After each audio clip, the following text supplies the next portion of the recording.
Now, here to give the final word on this conversation, it's GB News' Michelle Dewberry and Nigel Farage. Nigel, I'm going to start with you because people probably think you drive around in gas-guzzling vehicles and throw Coke cans at the side of the road, but you're actually a bit of a secret greenie, aren't you? Yes, I'm very much an environmentalist, Alex. I have been for 40 years. I even once, in the late 1980s, voted for the Green Party when it was led by Jonathan Porritt, who I thought was generally very sensible, and they were Eurosceptic at the time as well. So I'm all for sensible environmentalism. I can't abide things like plastics in our seas, pollution in our rivers, and I want things done about it. And I'm pleased to say in some cases things have been done. Certainly our rivers are much, much better than they were 20, 30, 40 years ago. What annoys me, though, is this complete obsession with carbon dioxide, almost to the exclusion of anything else, the alarmism that comes with it, based on, dodgy predictions and science, and somehow this, if you don't agree with us that CO2 is the great evil, you're against the planet and you're a denier. And that is complete and utter rubbish.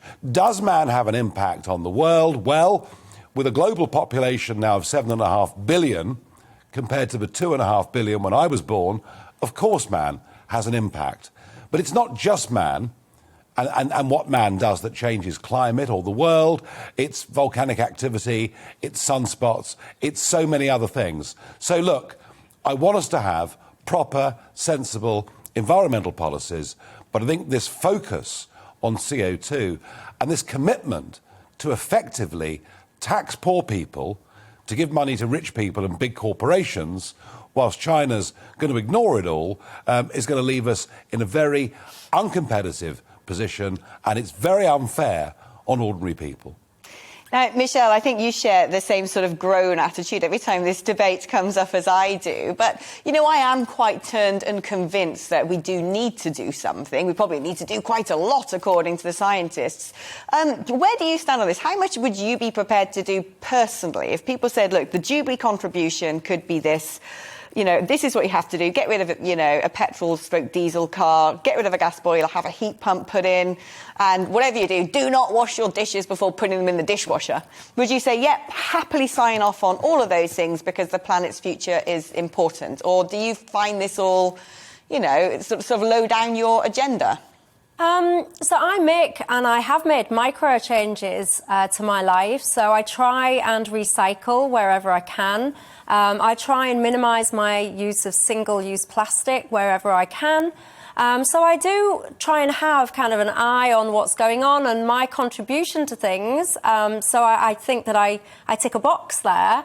But what I also won't be dictated to is it's not my job, essentially, to care at a macro level. Yes, I'll do my own micro things, and people watching this will say, well, actually, if each individual does a little bit more, then the macro problem might take care of itself. But for me, it's things like, when you just look at how much of our waste we actually even recycle, for example, I would say that a government needs to do way more in getting its act together to make sure that when I put something in the recycling bin, so I do my job, I've ticked my box, that they actually tick their box and recycle what they're supposed to. I would like to see manufacturers being legislated more to create packaging that, for example, has to be recycled. So, yes, I'll make micro changes, but I would like to see other people, governments and manufacturers, etc., be more responsible for doing their bit too.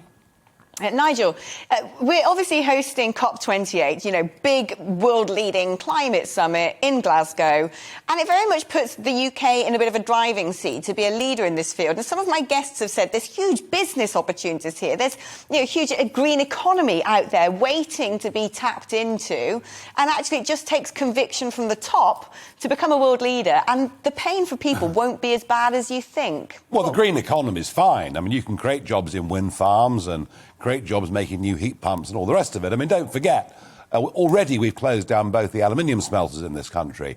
Most of our refining has gone. Much of our chemical industry has gone.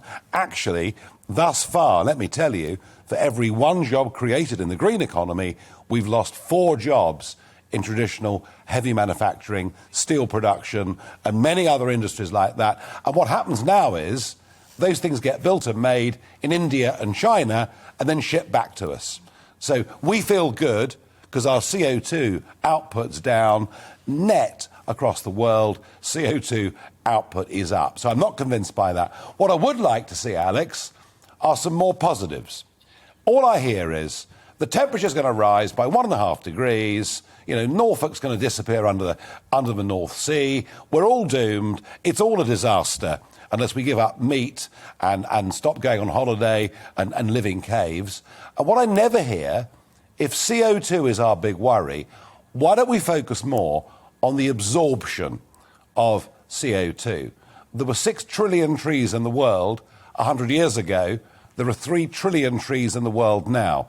Why don't we start some massive tree planting programs, restoration of peat bogs? Why don't we do some positive things rather than what we are doing, which is tax, and ban? Well, Nigel, it's funny you should mention that because just this afternoon I bought online a little tent for my baby, and when I got to the end, it popped up at the checkout and it said, "Congratulations, you have qualified for a free gift." I thought, oh, aye, this is quite good. I clicked on it, and it was basically I can plant a tree. It was saying to me that I could plant this tree because I'd bought this thing, and I was like, oh, OK, fair enough. So I clicked on it, and it said, unfortunately, their allocation had already been used. So to your point, Nigel, I think that is a good point. And I actually am starting to notice that there is proactive action being taken in places I wouldn't have expected it, i.e. This random toy store that I was on just this afternoon.